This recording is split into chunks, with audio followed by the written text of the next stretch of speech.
Okay sir. Okay అండి.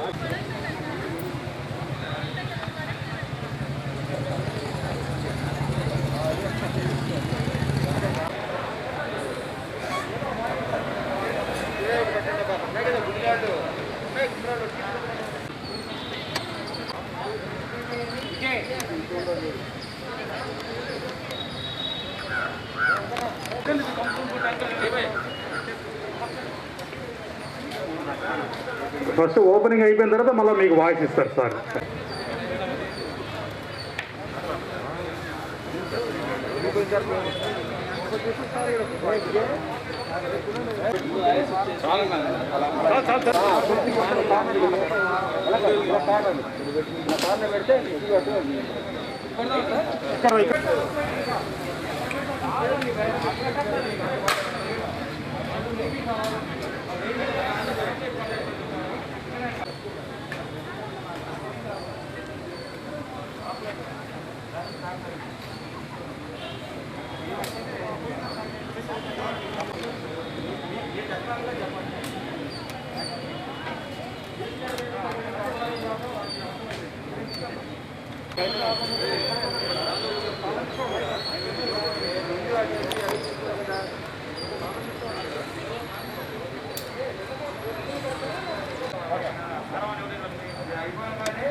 ఇంకా అమ్మాయిలందరూ అంటారు కృష్ణ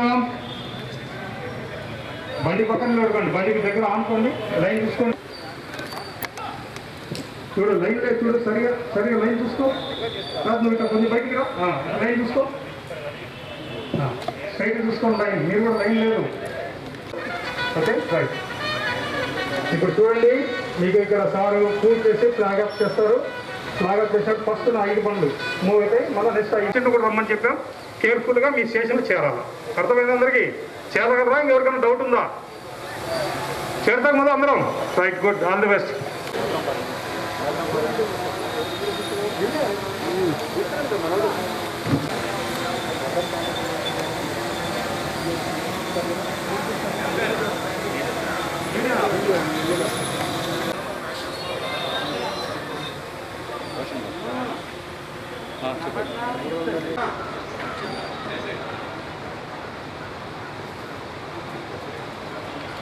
సైడ్ స్టాండ్ వేసుకోగలరా? తీసుకోగలరా మీరు?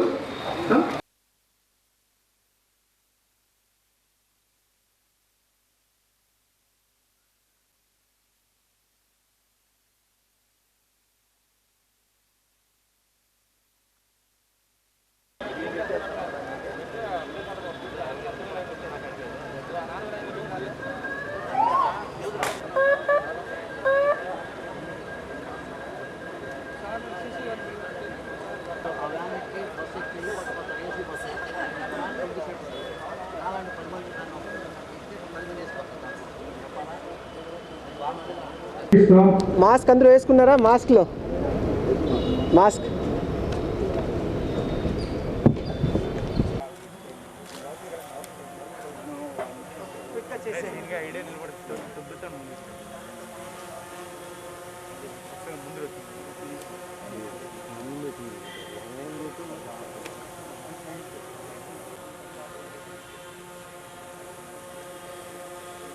ఇది ఆల్రెడీ ఇనాగ్రేట్ అయిపోయినాయి. జస్ట్ మన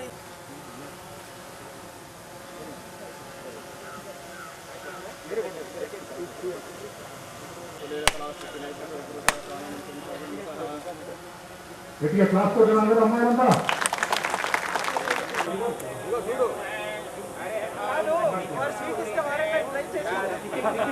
డిక్లో పెట్టారు,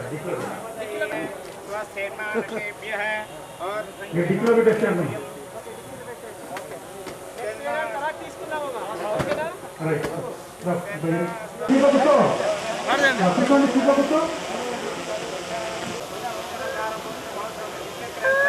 Thank you, sir. Thank you very much, sir.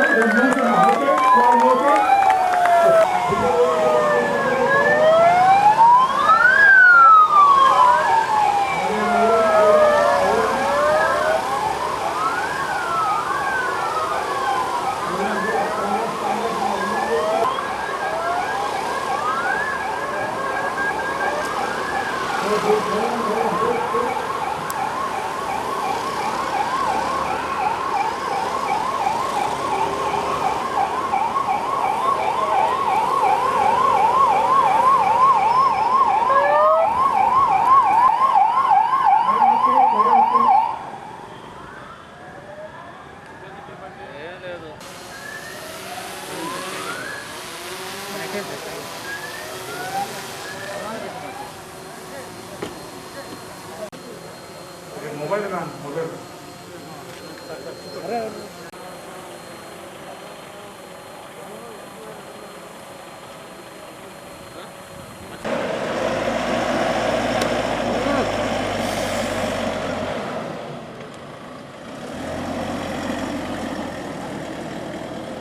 ప్రశ్నలు పంపించేసి నమస్కారాలు. మీరందరికీ తెలుసు, గౌరవైన చీఫ్ మినిస్టర్ గారు మార్చ్ 8 దిశ పెట్రోల్ వెహికల్స్న ప్రతి ఒక్క స్టేషన్కి అందించడం జరిగింది. ఆల్రెడీ మా జిల్లాలో కూడా ఇవన్నీ తిరుగుతున్నాయి. ఈరోజు ఫార్మల్గా మా జిల్లాలో అన్వీల్ చేయడం జరుగుతుంది ఈ దిశ పెట్రోల్ వెహికల్స్ని. టోటల్ మా గుంటూరు రూరల్ జిల్లాలో 60 దిశ పెట్రోల్ వెహికల్స్న డిప్లాయ్ చేయడం జరిగింది. ఇది ఒక చాలా మంచి ఆలోచనలతో, ఒక మంచి ఉద్దేశంతో పెట్టడం జరిగింది. జిల్లాలో ప్రతి ఒక్క పోలీస్ స్టేషన్ను మనము రినోవేట్ చేసిన తర్వాత రాష్ట్ర స్థాయిలో కూడా ప్రతి స్టేషన్లో ఒక విమెన్ హెల్ప్ డెస్క్న అరేంజ్ చేయడం జరిగింది. ఈ విమెన్ హెల్ప్ డెస్క్లో ఏదైనా కేసు వచ్చినప్పుడు వెంటనే ఈ దిశ పెట్రోల్ వెహికల్లో ఉన్నటువంటి కానిస్టేబుల్స్, లేడీస్ ఎవరెవరు ఉన్నారో ఉమెన్ పీసీస్ వెంటనే దానికి క్రైమ్ సీన్కి వెళ్ళడం, ఎంక్వైరీ చేయడం, immediate response for any women related offences గురించి ఈ దిశ పెట్రోల్ వెహికల్స్ను వాడడం జరుగుతుంది. ఇదే కాక ఎక్కడైనా మా అక్క చెల్లెలు ఫోన్ చేసి పోలీస్ స్టేషన్కి మనము స్టేషన్కి రాలేము, మనకి ఇమీడియట్ హెల్ప్ అవసరం ఉన్న పరిస్థితిలో వెంటనే ఈ దిశ పెట్రోల్ వెహికల్స్లో మన ఉమెన్ పీసీస్ ఆ గ్రీవియన్స్ ఎవరు పెట్టారు మా అక్క చెల్లెలు వెంటనే వారి దగ్గర అందుకుంటారు, అక్కడికి వెళ్ళి వారి ప్రాబ్లమ్స్ని రిజాల్వ్ చేయడం జరుగుతుంది. అదేవిధంగా మీరందరికీ తెలుసు, కేసెస్ లైక్ ఈ టీజింగ్న అరికట్టడానికి కూడా ఈ దిశ పెట్రోల్ వెహికల్స్ మనం వాడుతున్నాం. Important college establishments, important business establishments ఉన్న ప్లేసెస్లో, గర్ల్స్ హాస్టల్స్, లేడీస్ హాస్టల్స్ దగ్గర, important areas where women are walking around, moving around, ఇవన్నీ ఏరియాలో స్పెసిఫిక్గా ఎటువంటి ఈవ్ టీజింగ్ జరగకూడదని ఒక ఉద్దేశంతో ఈ Disha patrolling vehicle 24/7 will be deploying them, especially at peak hours. మా అక్క చెల్లెలు స్కూల్ కాలేజ్ నుంచి రిటర్న్ అయినప్పుడు, అదేవిధంగా మార్కెట్కి వెళ్తున్నప్పుడు, ఇలాంటి టైంలో కూడా మనం దీన్ని వాడతాం. ఐఎమ్ వెరీ వెరీ హ్యాపీ ఇలాంటి ఒక ఇనిషియేటివ్ రాష్ట్ర స్థాయిలో తీసుకోవడము honourable DGP sir and honourable CM sir. At the same time today మా గుంటూరు రూరల్ జిల్లాలో కూడా I want to make it a point that we will be monitoring very very closely, especially cases related to women. ఈ దిశ petrol vehicle కూడా మనము చాలా క్లోజ్గా monitor చేస్తాం. వచ్చినటువంటి కంప్లైంట్స్న ఇమీడియట్ రెస్పాండ్ అవ్వడానికి దీన్ని వాడతాం. Other than the 60 vehicles, we also have a very good vehicle called Disha crime scene management vehicle. మీరందరికీ తెలుసు, ఏదైనా ఇంపార్టెంట్ అఫెన్సెస్ జరిగితే, గ్రేవ్ నేచర్ అన్నటువంటి అఫెన్సెస్ జరిగితే, పోక్సో కేసులు జరిగితే వెంటనే ఈ వెహికల్స్లో టెక్నాలజీ వాడుతూ, అంటే ఒక సామాజిక పరిజ్ఞానంతో ముందుకు వెళ్ళినప్పుడు we have all the where with all, ఒక ఎన్క్వైరీ ఇన్వెస్టిగేషన్ స్టార్ట్ చేయడానికి కావాల్సిన అన్ని రకాల దానికి ఎక్విప్మెంట్స్ కానీ టెక్నాలజీ కానీ ఆ వ్యాన్లో ఉంటుంది. వెంటనే ఆ సీన్ ఆఫ్ క్రైమ్కి వెళ్ళడం, ఆ చెల్లికి ఏదేదో కావాలి అది నాన్న అందించడం సేవలు, అక్కడే ఆ వెహికల్లో కూర్చొని కౌన్సిలింగ్ ఇవ్వడము మా లేడీ ఇన్వెస్టిగేటింగ్ ఆఫీసర్, ఇవన్నీ కూడా దాంట్లో will be able to do it. So I'm very happy. ఈరోజు ఫార్మల్గా మనం ఇనాగరేట్ చేస్తున్నాము దీన్ని. ఆల్రెడీ గ్రౌండ్లో ఇది వాడుతున్నారు, but today we wanted to formal inaugurate and give it wide coverage so that every single women, every single lady in our district, ప్రతి ఒక్క అక్క చెల్లికి నా మనవి, wherever you have a problem, please dial our number, please call up, use the Disha app, use our local dial 100, use our WhatsApp helpline. ఎన్నో రకాల మీరు మనకి సంబంధం లేదు మాకి సమాచారం అందించవచ్చు. We will immediately respond to that and take action. Thank you, dear media friends also. I request you also to give wide coverage so that this Disha app, మా WhatsApp helpline, our local dial 100, ఇవన్నీ కూడా మన women help desk ఇవన్నీ కూడా మీరు మంచి coverage ఇస్తే our sisters, our mothers, our friends, everybody will be safe. At the same time I personally believe మనకు సెక్యూరిటీ క్రియేట్ చేయడం మనం అందరిది బాధ్యత. మన అక్క చెల్లికి సెక్యూరిటీ అందించడం మన అందరి బాధ్యత. So we all have to be in this. We అందరూ చేతి కలుసుకొని ముందుకెళ్తేనే will be able to ensure good justice, speedy justice and good safety. So thank you very much. అందరికీ నమస్కారాలు.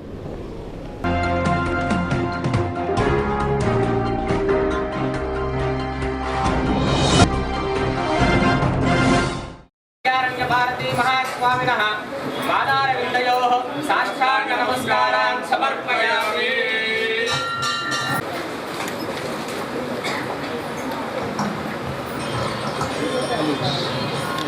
కళ్యాణంతో ప్రారంభించి మరి ఈ రోజు వరకు 10 కళ్యాణాలు పూర్తయి ఈ రోజున సుబ్రహ్మణ్య కళ్యాణం చేసుకుంటున్నాము. అందరూ కూడా సిద్ధంగా ఉండాలి.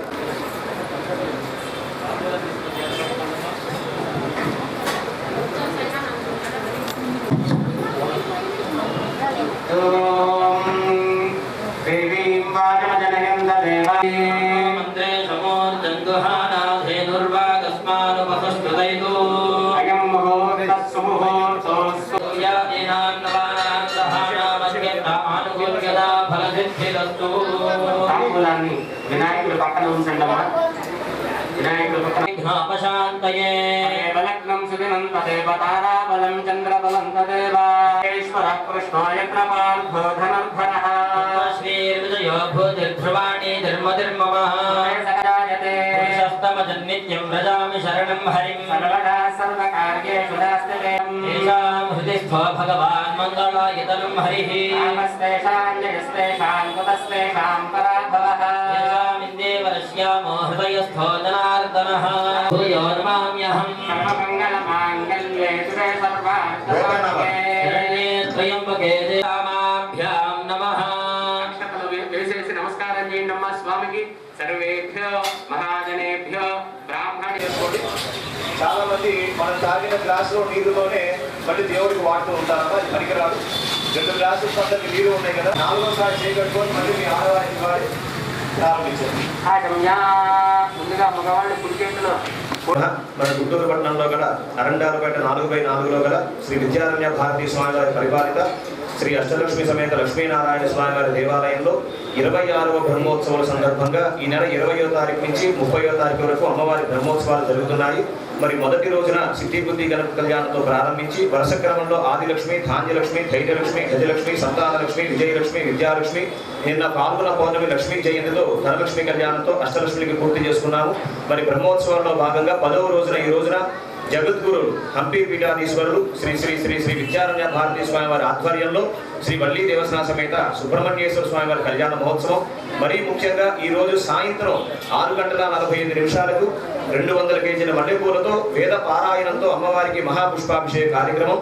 రేపు బ్రహ్మోత్సవాల్లో చివరి రోజు రేపు ఉదయం లక్ష్మీనారాయణ స్వామి కళ్యాణ మహాపూర్ణాది కార్యక్రమంతో మరి బ్రహ్మోత్సవాలు ముగుస్తాయి. మరి భక్తులందరికీ లోక కళ్యాణార్థం సంపూర్ణ ఆరోగ్యాన్ని ప్రసాదించాలని కోరుకుంటూ ఈ బ్రహ్మోత్సవాలు జరుగుతున్నాయి. మరి ఇప్పుడున్న ఈ కరోనా నేపథ్యంలో భగవంతుడి యొక్క అనుగ్రహం కోసం చేసే కార్యక్రమాల్లో అందరూ కూడా పాల్గొని మరి ఇప్పుడు జరుగుతున్న ఈ కరోనా నేపథ్యంలో అందరికీ కూడా సంపూర్ణ ఆరోగ్యాన్ని ప్రసాదించాలని జగద్గురువులు సన్నిధిలో కార్యక్రమాలను నిర్వహిస్తున్నాము. కావున ప్రతి ఒక్కళ్ళు కూడా ఈ రోజు సాయంత్రం జరిగే మహాపుష్పాభిషేకానికి రేపు జరగబోయే మహాపూర్ణాదికి విచ్చేసి అష్టలక్ష్మి యొక్క అనుగ్రహం జగద్గురు యొక్క ఆశీర్వాదం తీసుకోవాల్సిందిగా కోరుచున్నాము.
సమస్యల పరిష్కారం కోసం మరి పనిచేస్తున్న ఏకైక సంఘంగా AP municipal workers union AITC పనిచేస్తూ ఉంది. దానికి సంబంధించి రాబోయే కాలంలో మరి సమస్యల మీద పనిచేయడానికి మన ఈ పునరంకితం అయ్యే దాంట్లో భాగంగా ఈరోజు ఈ సమావేశం గుంటూరు నగరంలో జరుగుతూ ఉంది. దీనికి మరి ఏఐటీసీ రాష్ట్ర ప్రధాన కార్యదర్శి కామ్రేడ్ ఓబులేష్ గారు వచ్చారు. వారు ముందు మాట్లాడతారు, తర్వాత జనరల్ సెక్రటరీ గారు మాట్లాడతారు. ఈ ప్రెస్ మీట్లో municipal workers union general secretary Subbarayudu, deputy general secretary Bandela Ravikumar, అలాగే ఆఫీస్ బేరర్స్ దాస్ గారు. ఇవాళ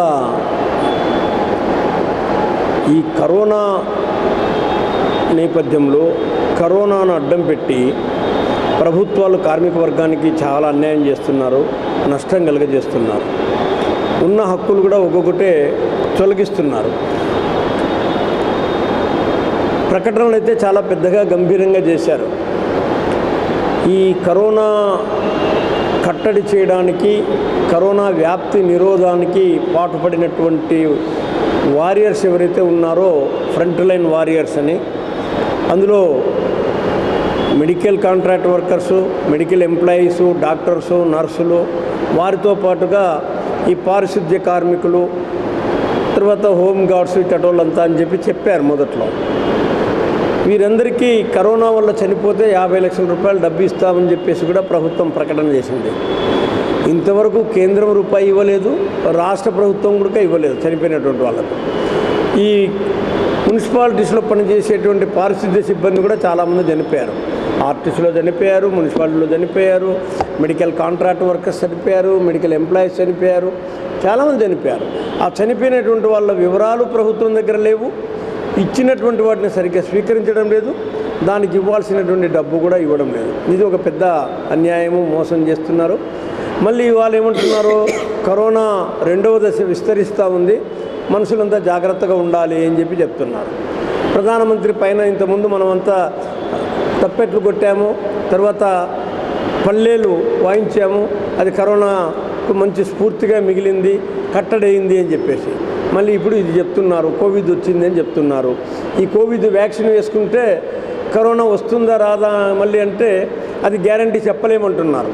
ప్రపంచ ఆరోగ్య సంస్థ అట్లాగే చెప్తోంది, మన భారతదేశంలో ఉన్నటువంటి హెల్త్ మినిస్టర్ అలాగే చెప్తున్నాడు, తర్వాత ఈ సీరం ఇన్స్టిట్యూట్ వాళ్ళు ఏదైతే వ్యాక్సిన్ తయారు చేశారో వాళ్ళు కూడా అదే చెప్తున్నారు.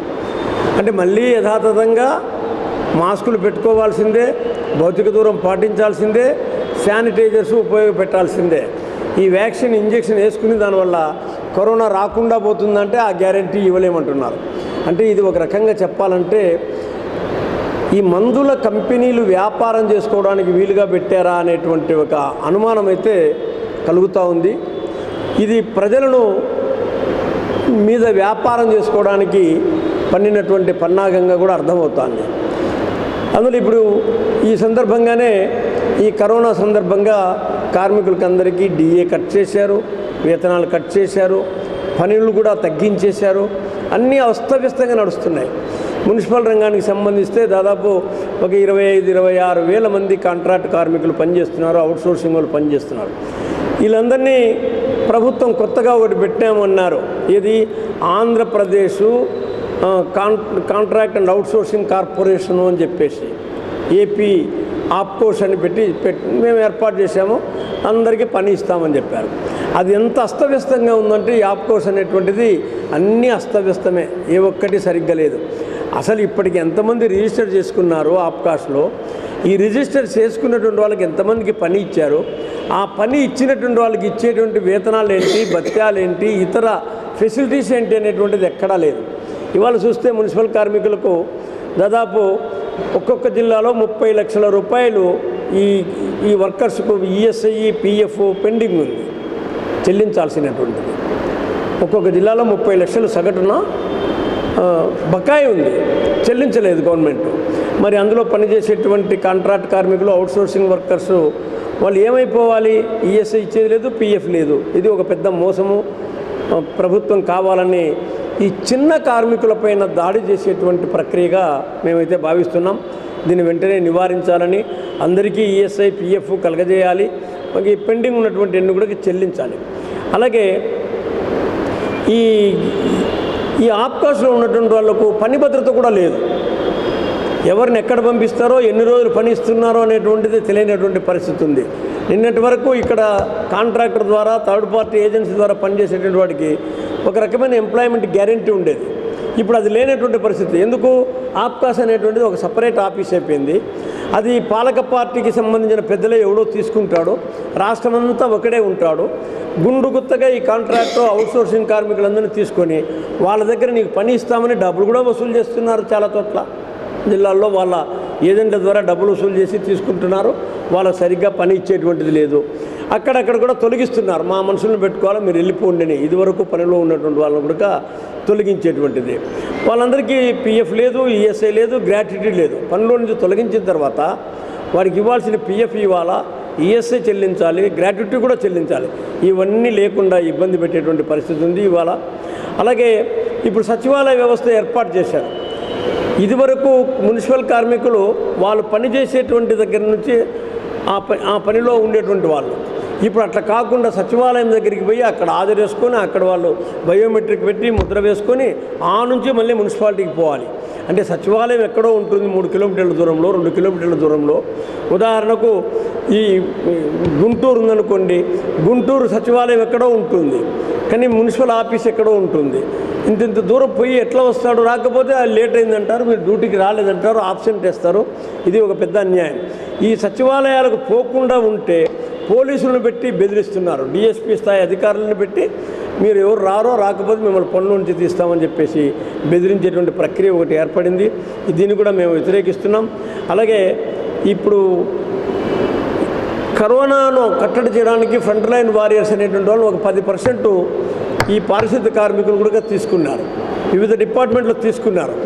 వాళ్ళందరికీ 6 మాసాలని అగ్రిమెంట్ ఇచ్చారు, కొందరికి సంవత్సరం అని ఇచ్చారు. ఈ సంవత్సరం అగ్రిమెంట్ ఇస్తే సంవత్సరం పూర్తి కాకముందే తొలగిస్తున్నారు. 6 మాసాలని ఇచ్చినటువంటి వాళ్ళకు వేతనాలు కూడా చెల్లించకుండా పనిచేసిన రోజులకు వాళ్ళందరినీ తొలగిస్తున్నారు. అట్లా తొలగించినటువంటి వాళ్ళు ఈ పారిశుద్ధ్య కార్మికులు కూడా ఉంటున్నారు. మరి వీళ్ళందరికీ న్యాయం చేయాలని చెప్పేసి మేము ప్రభుత్వాన్ని డిమాండ్ చేస్తున్నాం. అలాగే ఇవాళ మున్సిపల్ రంగంలో పనిచేసేటువంటి కార్మికులకు 3 నెలలు 4 నెలలు జీతాలు ఇవ్వడం లేదు. ఒక రంగమే కాదు, ఈ రాష్ట్ర ప్రభుత్వం తన అమ్మఒడి, నాన్నబుడ్డి రకరకాల పేర్లు పెట్టి సంక్షేమ కార్యక్రమాలని చెప్పేసి అవన్నీ మేము వద్దని చెప్పడంలా, కానీ నువ్వు కానీ ఇదివరకు ఇచ్చేటువంటి జీతాలు కూడా నెల నెల ఇవ్వకపోతే ఎట్లా బ్రతుకుతారు? మరి మీరు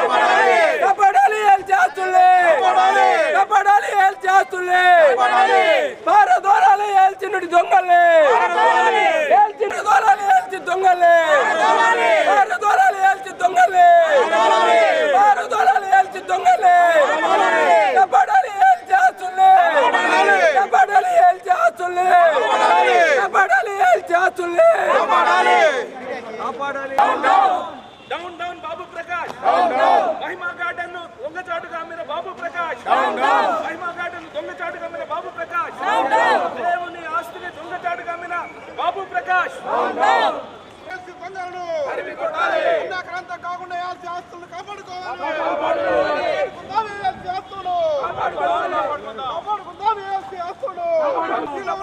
తరిమి కొడతా కాపాడుకుందాం. ఏఎల్సీ ఆస్తులు ఏపీఎల్సీ ఆస్తుల్ని కాపాడుకుందాం. ఏఎల్సీలో ఉన్న దొంగల్ని తరిమి కొడదాం. ఏఎల్సీలో ఉన్న దొంగలు ఏఎల్సీలో ఉన్న కాపాడుకుందాం. ఏఎల్సీ ఆస్తులు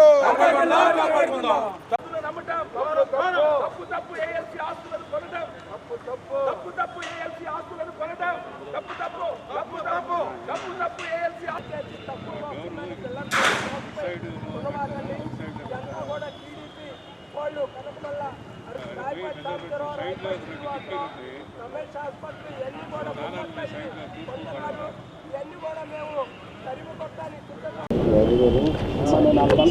గౌరవనీయులైనటువంటి ప్రియమైన ఏఎల్సి సంఘ మహాసభ్య సమాజానికి తెలియజేసేది ఏంటంటే ఏఎల్సి అనేటువంటిది 19/22 ఏప్రిల్ 21వ తేదీన సొసైటీస్ రిజిస్ట్రేషన్ యాక్ట్ ప్రకారం సొసైటీ రిజిస్టర్ చేయబడినటువంటి సొసైటీ అది.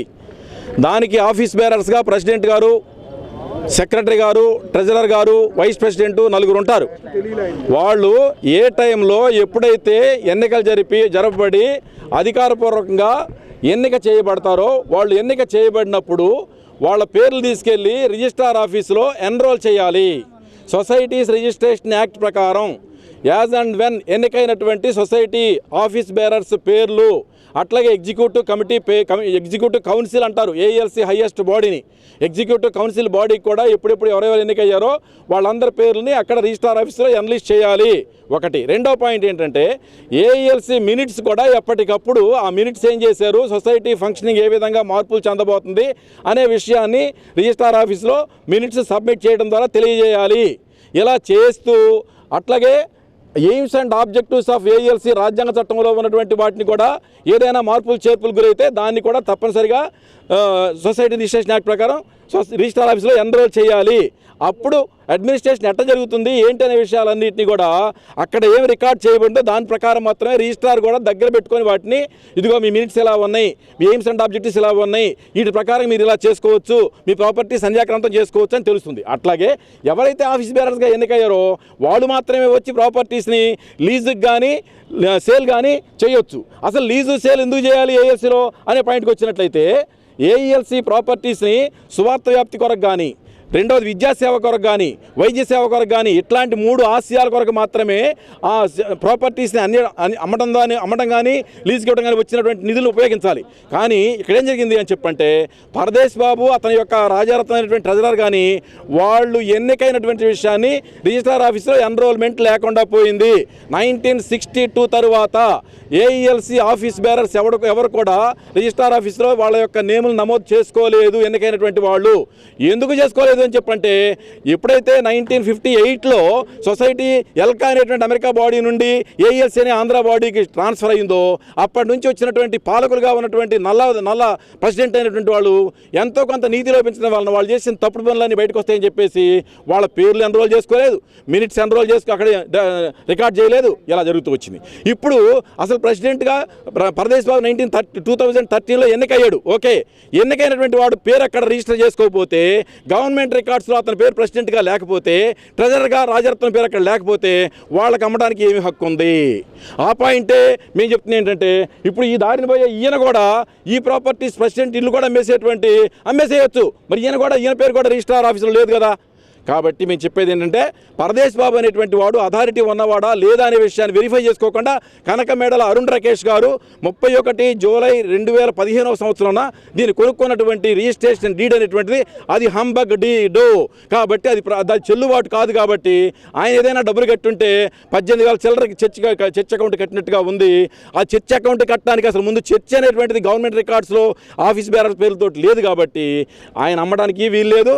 ఆయన అమ్మినోడు దొంగోడే, కొనుక్కున్నవాడు కూడా దొంగోడే అని చెప్పేసి మేము అంటున్నాం. ఎందుకు అన్నామని చెప్పంటే దొంగ బంగారం బయట 40,000 రూపాయలు, 40,000 రూపాయలు ఉంటే బయట కూడా 400 ఇస్తాను అనుకోండి, నాలాంటి 10 మంది కూడా తీసుకోవచ్చు.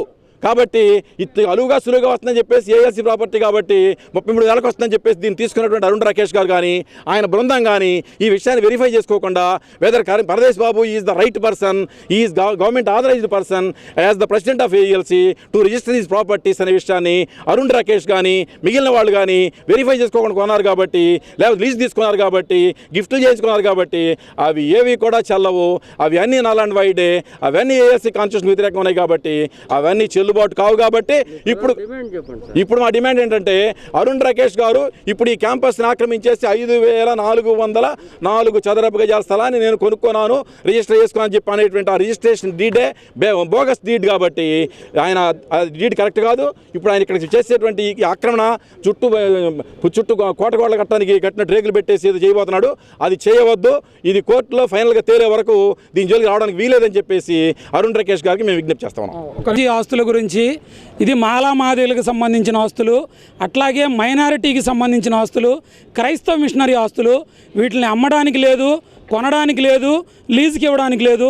ఏఎల్సి రాజ్యాంగం చాలా క్లియర్ కట్గా చెప్తుంది. అయినప్పటికి కూడా కమ్మ కులానికి చెందినటువంటి కనక మేడల అరుణ్ రాకేష్ అని ఆయన వాళ్ళ రిలేటివ్ అయినటువంటి కమ్మ కులానికి చెందినటువంటి ఎంపీ, తెలుగుదేశం ఎంపీ గారిని అడ్డం పెట్టుకొని 2015లో కొన్నామని చెప్పి చెప్పుకుంటున్నటువంటి ఈ స్థలాన్ని ఇప్పటి వరకు కూడా 2015 నుంచి ఇప్పటివరకు ఆక్యుపై చేయకుండా, అంటే ఉద్యమం బలంగా ఉన్నప్పుడు ఆక్యుపై చేయకుండా ఇప్పుడు మళ్ళీ కొంతమంది దొంగలను తీసుకొని ఆ ఎంపీ గారి సపోర్టు, తెలుగుదేశం వాళ్ళ సపోర్టు తీసుకొని వచ్చి ఇప్పుడు మళ్ళీ ఈ స్థలాన్ని ఆక్యుపై చేయాలని చెప్పి చూస్తూ ఉన్నాడు. దీన్ని మేము తీవ్రంగా వ్యతిరేకిస్తూ ఉన్నాం. ప్రభుత్వం ఇందులో ఇన్వాల్వ్ అయ్యి, మరి ముఖ్యంగా మాలమాదిగల స్థలం, అట్లాగే క్రిస్టియన్ మైనారిటీ స్థలం కాబట్టి కమ్మ కులానికి చెందినటువంటి ఆలపాటి రాజా గారు, మిగిలిన వాళ్ళు, ఎమ్మెల్యేలు, రాయపాటి గారి దగ్గర నుంచి అందరూ కూడా మా మాలమాదిగల స్థలాలపైన పడ్డారు. ఇది మైనారిటీ స్థలాలు. ఈ తెలుగుదేశం పార్టీ వాళ్ళు చేస్తున్నటువంటి అన్యాయాన్ని జగన్మోహన్ రెడ్డి గారి దృష్టికి తీసుకెళ్తా ఉన్నాం. మీరు దయచేసి దీనిపైన కమిషన్ వేయండి, దీనిపైన ఒక విచారణ అధికారిని వేసి మా స్థలాలను మాకు రక్షించేయండి. లేని పక్షంలో మైనారిటీల పరంగా, దళితుల పరంగా మేము కోర్టులకు వెళ్ళే స్తోమత లేదు, కానీ దీన్ని దళిత ఉద్యమంగా ముందుకు తీసుకెళ్తాం. మాకు న్యాయం జరిగే వరకు పోరాడతాం. ఎట్టి పరిస్థితుల్లో ఎంపీ కాదు, వాళ్ళ తాత కాదు, ఎవరు వచ్చినా కానీ ఈ స్థలాల్లో వీళ్ళు ఉండడానికి మేమైతే ఒప్పుకోం. మా శవాల మీద మీరు తీసుకెళ్లాలనుకుంటే మీరు తీసుకెళ్ళొచ్చు, మా శవాలపైన మీరు కట్టుకోవాలనుకుంటే మీరు కట్టుకోవచ్చని మీడియా ముఖంగా మీ అందరి ముందు తెలియజేస్తా ఉన్నాం. Thank you. జై భీమ్. జై